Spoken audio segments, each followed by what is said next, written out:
আসসালামু আলাইকুম। আজকে আমি আপনাদেরকে দেখাবো এরকম একটা ইয়াম্মি কেক কিভাবে তৈরি করা যায়। খুব সফট একটা কেক।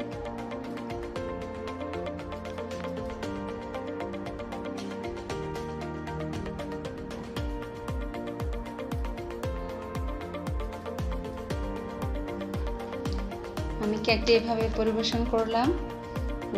ঠিক এরকমই হবে আমার আজকের রেসিপিটি।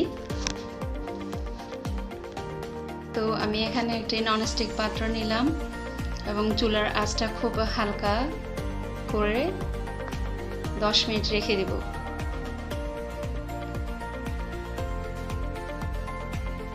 এবার যে পাত্রটির মধ্যে কেক বানাবো সেই পাত্রটি একটা কাগজ এইভাবে রাউন্ড করে কেচি দিয়ে কেটে নেব।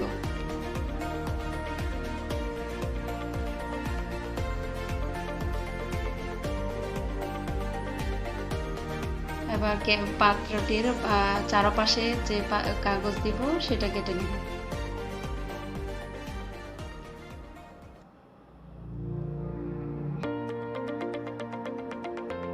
এবার আমরা এই কাগজটিতে সাধারণত যে তেল আমরা ইউজ করি রান্নায় সেটা দিয়ে হাত দিয়ে ব্রাশ করে নিলাম।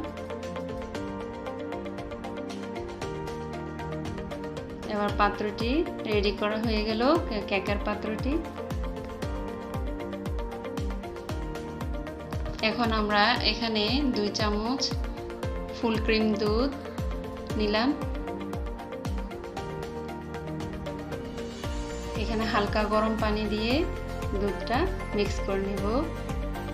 যেহেতু আমি এখানে বেকিং পাউডার এবং ভ্যানিলা এসেন্স ছাড়াই কেকটি বানাবো, এবং ভ্যানিলা এসেন্স আর বেকিং পাউডার ছাড়াই কিন্তু খুব সুস্বাদু একটা, খুব মজাদার ইয়াম্মি একটা কেক তৈরি করব আজকে।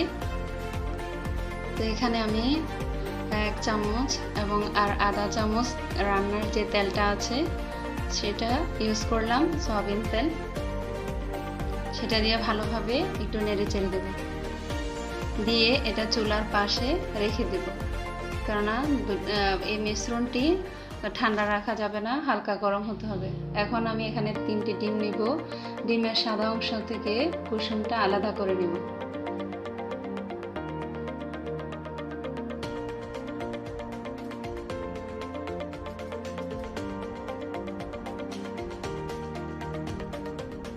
সাদা অংশটি একপাশে রেখে এখানে আমরা রান্নায় যে লবণ ইউজ করি সেটা দিয়ে দিলাম। দিয়ে একটা কাঁটা চামচের সাহায্যে সেটা ভালোভাবে মিক্স করে দেব। লবণ দেওয়ার ফলে কিন্তু ডিমের যে একটা কাঁচা গন্ধ থেকে যায় সেটা আর থাকে না। অবশ্যই এই জিনিসটা কিন্তু খুবই ইম্পর্টেন্ট জিনিস আমি মনে করি। এখন এটা ভালোভাবে মিক্স হয়ে যাওয়ার পর ডিমের যে সাদা অংশটা আছে সেটার মধ্যে 1 কাপ পরিমাণ চিনি 3 বারে দিয়ে ফোম করে নিতে হবে।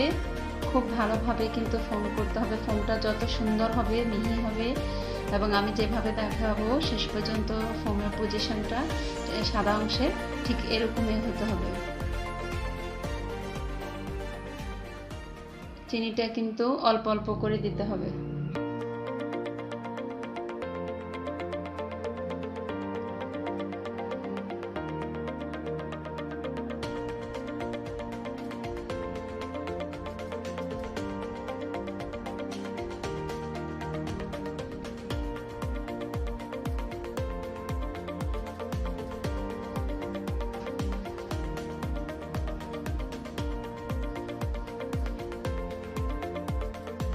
আমার ভিডিওটি যদি আপনাদের কাছে ভালো লাগে অবশ্যই লাইক এবং শেয়ার করবেন।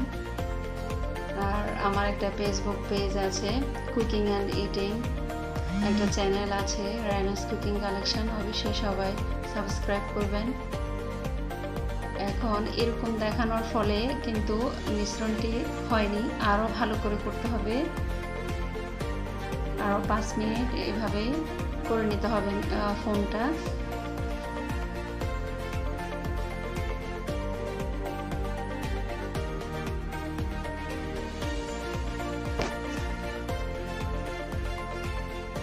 ভালো একটা রেসিপির জন্য কিন্তু একটু ধৈর্য সহকারে করতে হয়।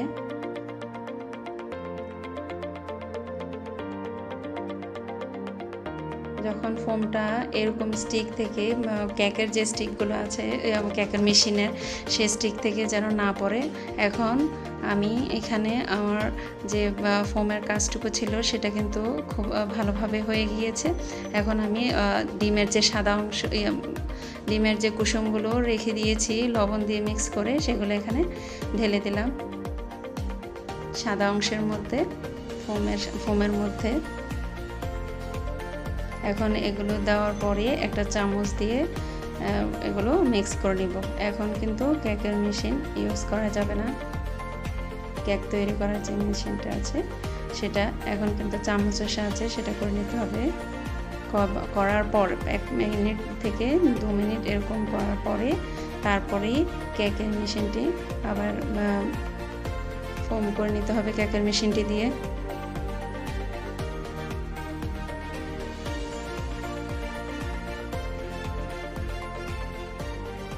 খুব ভালো করে মিক্স করতে হবে।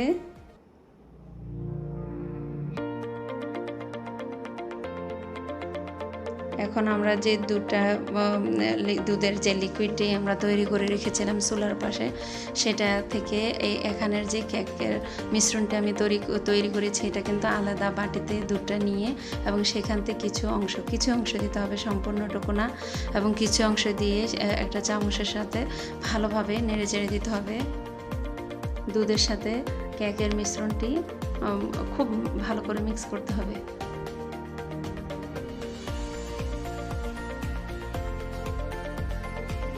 মিক্স করার পরে যে উপকরণগুলো, কেকের যে মিশ্রণটা আমি আলাদা করে রেখেছিলাম, এখন এখানে বাকিটুকু এখানে অ্যাড করতে হবে।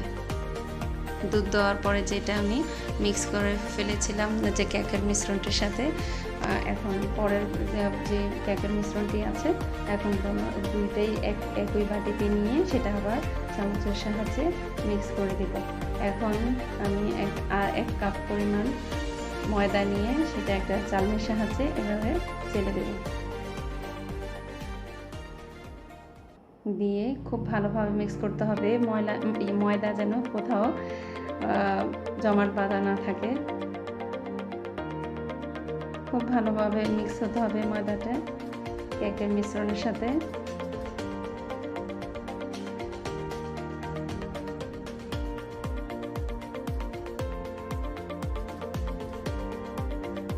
এখন এটা রেডি হওয়ার পরে কেক যে বানানোর জন্য যে পাত্রটা আমি রেডি করে রেখেছি, এখন সেখানে ঢেলে দেব। কেকের মিশ্রণটি কিন্তু উপর থেকে করতে হবে, একটু উঁচু করে, হালকা উঁচু করে বাটি থেকে এভাবে ঢেলে দিতে হবে। ঢেলে দেওয়ার পরে কেকের সম্পূর্ণটুকু মিশ্রণ হাতের সাহায্যে এভাবে কেকের বাটিটি উপর থেকে নিচ পর্যন্ত এরকম একটু ঝাঁকুনি দিয়ে দিতে হবে, যেন কেকটা ভালোভাবে বাটিতে বসে।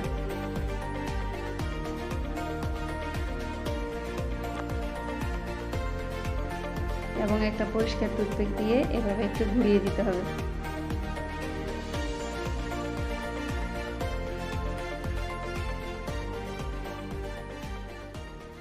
আবার একটু ঝাঁকুনি দিতে হবে টুথপিক দিয়ে ঘোরানোর পরে।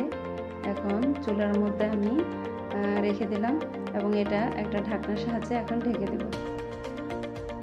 এবং এটা 1 ঘন্টা বরাবর 1 ঘন্টা সময় লাগবে কেকটা তৈরি হতে। এবং আমি 45 মিনিট পরে কেকটা এসে দেখব। এই পর্যায়ে যখন চলে আসবে তখন কেকের যে মাঝারি সাইজের হিটটা ছিল সেটা কিন্তু হালকা হিটে রাখতে হবে, কেননা আমার কেকটা প্রায় হয়ে আসছে। তো এখন 1 মিনিট পরে দেখা যাবে যে ঢাকনাটা যখন সরিয়ে নিব তখন কেকের আশেপাশে হয়ে আসছে। এবং আপনাদের দেখার সুবিধার্থে, বোঝানোর সুবিধার্থে আমি একটা পরিষ্কার টুথপিক দিয়ে সেটা আবার চেক করে নিলাম। দেখেই কিন্তু মনে হচ্ছে যে কেকটা পরিপূর্ণ হয়ে গিয়েছে, তৈরি হয়ে গিয়েছে। তো কেকটা আমি ঠান্ডা করার জন্য নামিয়ে রাখবো। কেকটা যখন ঠান্ডা হয়ে যাবে তখন একটা ছুরির সাহায্যে কেকের আশেপাশে যে কাগজগুলো আছে সেগুলো ছাড়িয়ে নেব।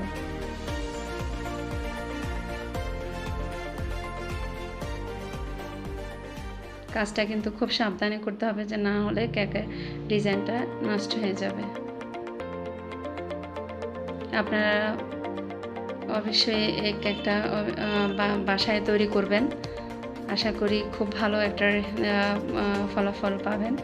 আমি যেভাবে দেখিয়েছি প্রথম থেকে শেষ পর্যন্ত ভিডিওটি না টেনে দেখবেন। এখন আমি পাত্রটা একটা প্লেটে এভাবে রাখার পর কাগজগুলো কেক থেকে সরিয়ে নেব, যে কাগজগুলো আমরা দিয়েছিলাম।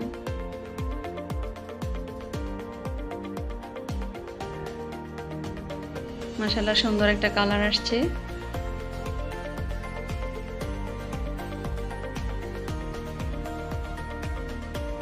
খুবই মজাদার এটা কেক,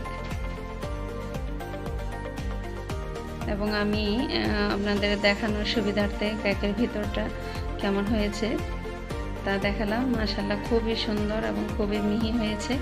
আপনারা এভাবে করার চেষ্টা করবেন, এবং আমি আপনাদের সুবিধার্থে এটা এভাবে কেটে দেখালাম। আমার জন্য দোয়া করবেন। অবশ্যই আবার নতুন কোনো রেসিপি নিয়ে হাজির হব। আল্লাহ হাফিজ।